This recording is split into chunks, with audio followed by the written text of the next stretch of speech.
Pernahkah kalian membayangkan seperti apa bentuk kehidupan di planet bumi sebelum adanya dinosaurus?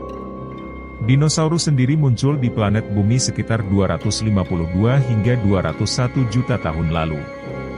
Pada saat itu, bumi telah mengalami kepunahan massal yang disebut dengan kepunahan Permian atau yang sering kita dengar di pelajaran sekolah dengan istilah zaman meteor.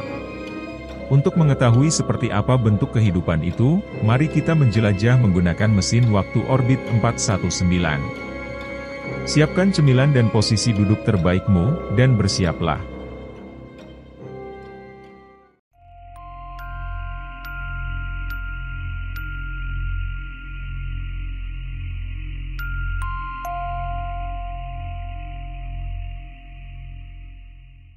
Sejarah evolusi kehidupan di planet bumi terus ditelusuri. Bagaimana organisme hidup beserta kemunculannya? Bumi yang terbentuk sekitar 4,5 miliar tahun, diperkirakan baru ada kehidupan di permukaannya dalam waktu 1 miliar tahun sesudahnya. Adanya kesamaan dengan organisme yang hidup di era sekarang menunjukkan adanya satu nenek moyang yang sama, yang kemudian berevolusi panjang lebih dari 99% dari semua spesies. Atau sebesar lebih dari 5 miliar spesies, yang pernah hidup di bumi diperkirakan telah punah. Perkiraan jumlah spesies bumi saat ini berkisar 10 hingga 14 juta spesies, di mana sekitar 1,2 juta telah didokumentasikan dan lebih dari 86% belum dideskripsikan, dan itu sebuah penemuan yang suram bagi nasib umat manusia. Selain itu, penemuan ini juga menyatakan bahwa pencarian kehidupan antar planet akan lebih kompleks dari yang kita bayangkan. Penemuan ini sendiri dibuat oleh kelompok akademisi dari University of Washington, di Seattle, Amerika Serikat. Pengakuan mengenai adanya satu masa interval di masa lalu bumi.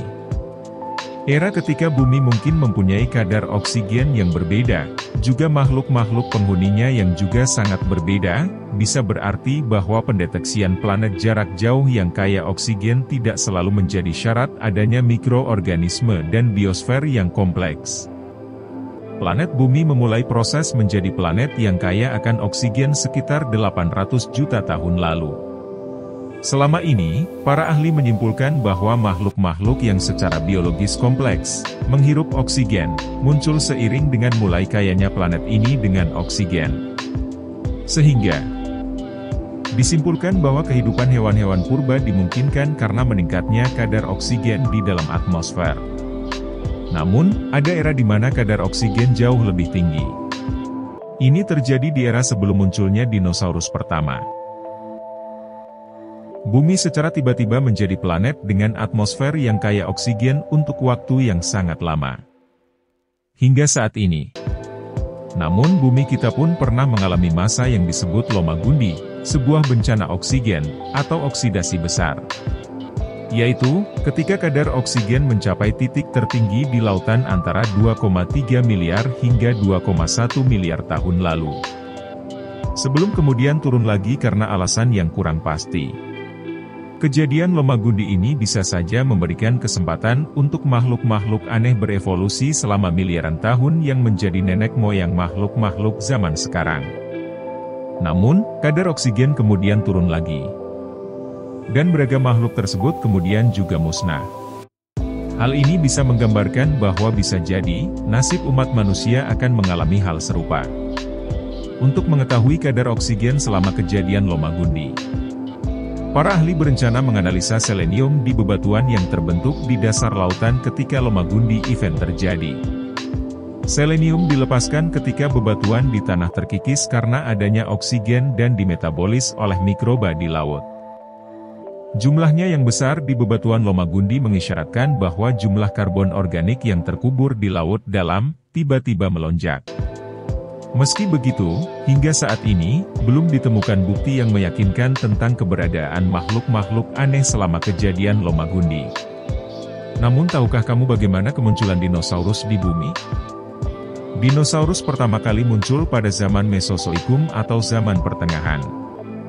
Dilansir dari Natural History Museum, dinosaurus pertama kali muncul pada periode Trias zaman Mesozoikum, tepatnya sekitar 252 hingga 201 juta tahun yang lalu. Pada saat itu bumi telah mengalami kepunahan massal yang disebut dengan kepunahan Permian. Para ilmuwan memperkirakan dinosaurus pertama kali muncul di Amerika Selatan.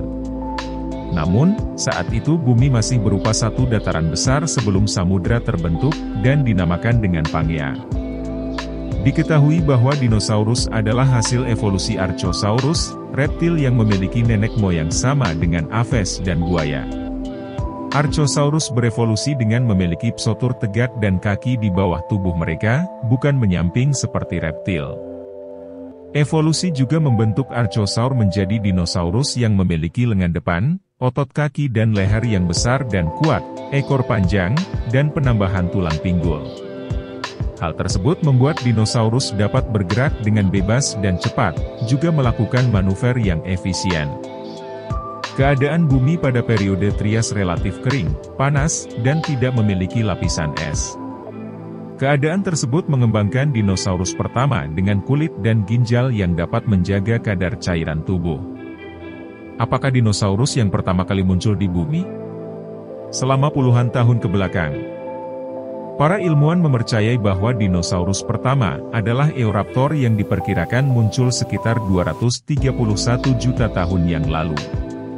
Namun, para ilmuwan dikejutkan dengan penemuan baru. Fosil berusia sekitar 243 juta tahun yang lalu ditemukan di Tanzania dan diketahui merupakan dinosaurus tertua. Fosil tersebut dinamakan dengan Nyasasaurus parringtoni. Fosil Nyasasaurus parringtoni yang ditemukan tidak lengkap dan masih menyisakan tanda tanya. Namun, para ilmuwan memperkirakan Nyasasaurus parringtoni adalah dinosaurus berdarah panas, dengan leher yang panjang, otot dada yang kuat, dan ekor besar yang panjang, juga beratnya mencapai 60 kg. Nyasasaurus parringtoni membuka sejarah awal dinosaurus 10 juta tahun lebih awal daripada sebelumnya. Dinosaurus awal hanya berjumlah sedikit, namun kemudian berevolusi menjadi lebih banyak dan lebih bervariasi. Dinosaurus melahirkan banyak spesies setelah bumi kehilangan banyak spesies saat kepunahan Permian. Sejak kemunculan Nyasasaurus parringtoni, dinosaurus mendominasi bumi lebih dari 160 juta tahun.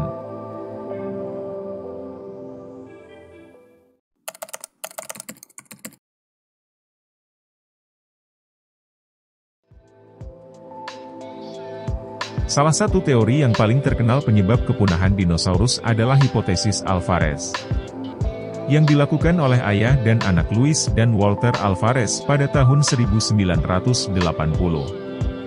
Kedua ilmuwan itu mengusulkan gagasan bahwa meteor seukuran gunung telah menabrak bumi 66 juta tahun lalu. Bukti kunci mereka adalah jumlah iridium logam yang sangat tinggi yang dikenal sebagai lapisan kapur paleogen, atau zona batas geologis yang tampaknya menutupi lapisan batuan yang diketahui mengandung fosil dinosaurus. Iridium relatif langka di kerak bumi tetapi berlimpah di meteorit berbatu, yang membuat Alvarez menyimpulkan bahwa kepunahan massal disebabkan oleh objek luar angkasa. Teori ini semakin menguat ketika para ilmuwan dapat menghubungkan peristiwa kepunahan dengan kawah tumbukan besar di sepanjang pantai semenanjung Yucatan di Meksiko, dengan lebar sekitar 93 mil. Kawah Cisuluk tampaknya memiliki ukuran dan usia yang tepat untuk menjelaskan kematian dinosaurus. Pada tahun 2016, para ilmuwan telah mengebor inti batu di dalam bagian bawah laut Chicxulub. Tim menarik sampel yang membentang jauh di bawah dasar laut. Penelitian di dalam perut kawah itu menunjukkan bahwa dampaknya cukup kuat untuk mengirim sejumlah batu besar dan gas yang menguap ke atmosfer, dan efeknya bertahan selama bertahun-tahun. Pada tahun 2019, ahli paleontologi yang menggali di North Dakota menemukan harta karun berupa fosil yang sangat dekat dengan batas zona batas geologi, yang menangkap sisa-sisa seluruh ekosistem yang ada sesaat sebelum kepunahan massal. Namun, lapisan-lapisan yang mengandung fosil tersebut mengandung banyak pecahan kaca kecil yang disebut tektites. Kemungkinan gumpalan batuan masuk atmosfer dan menghujani bumi. Tetapi ilmuwan lain juga berpendapat bahwa bukti tumbukan meteor besar tidak dapat disimpulkan punahnya dinosaurus dari bumi. Kemungkinan besar penyebabnya ialah fenomena dari bumi sendiri. Aliran lava kuno di India yang dikenal sebagai Deccan Traps juga tampaknya sesuai dengan waktu akhir Cretaceous. Dengan semburan lava besar-besaran antara 60 dan 65 juta tahun yang lalu. Saat ini, batuan vulkanik yang dihasilkan mencakup hampir 200.000 mil persegi berlapis-lapis yang berada di tempat-tempat setebal lebih dari 6.000 kaki. Peristiwa letusan yang begitu besar menyatu ke langit dengan karbon dioksida dan gas lain yang akan secara dramatis mengubah iklim bumi. Dengan begitu teori ini juga mengungkap beberapa petunjuk yang menyebut fenomena vulkanisme lebih cocok. Beberapa penelitian menunjukkan bahwa suhu bumi berubah bahkan sebelum peristiwa tumbukan yang pernah diungkapkan. Meski begitu, belum ditemukan bukti kuat mengenai keberadaan makhluk-makhluk tersebut ataupun kepunahannya. Bagaimana menurut kalian? Apakah dari kalian ada yang memiliki pendapat bagaimana awal serta akhir dari keberadaan dinosaurus-dinosaurus tersebut? Tulis di kolom komentar di bawah ya. Jangan lupa juga untuk terus mengikuti petualangan kita menyusuri misteri alam semesta beserta yang tersimpan di dalamnya. Dengan cara subscribe channel ini, dan aktifkan lonceng notifikasinya. Seperti biasa, sampai jumpa lagi di petualangan selanjutnya.